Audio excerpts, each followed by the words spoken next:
GDR news ఇది సామాన్యుని గళం. వరసిద్ధి అన్నదాన ట్రస్ట్ కి ₹1,00,000 విరాళం. కాణిపాకం శ్రీ వరసిద్ధి వినాయక స్వామి దేవస్థానం నందు నిత్య అన్నదాన ట్రస్ట్ కి ఐరాల మండలం పోలకల పంచాయతీ గూడిపల్లి గ్రామానికి చెందిన కాణిపాకం రేవంత్ రెడ్డి వారి కుటుంబ సభ్యులు ₹1,00,000 విరాళంగా ఆలయ ఈఓ పెంచల కిషోర్ కి మంగళవారం అందజేశారు. వీరికి ఆలయ అధికారులు స్వామివారి దర్శన భాగ్యం కల్పించి తీర్థ ప్రసాదాలు స్వామివారి చిత్రపటాన్ని అందించారు.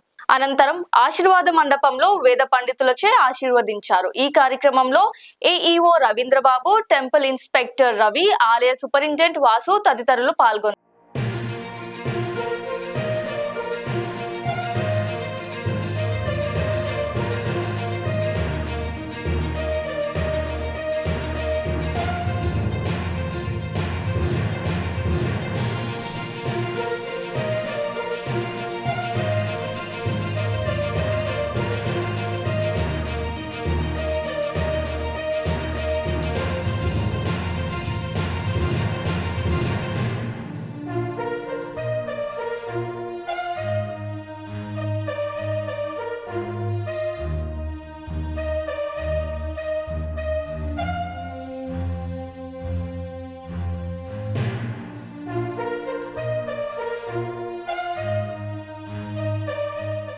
లైక్ చేయండి, షేర్ చేయండి, సబ్స్క్రైబ్ చేయండి. మరిన్ని వీడియోల కోసం బెల్ సింబల్ పై క్లిక్ చేయండి.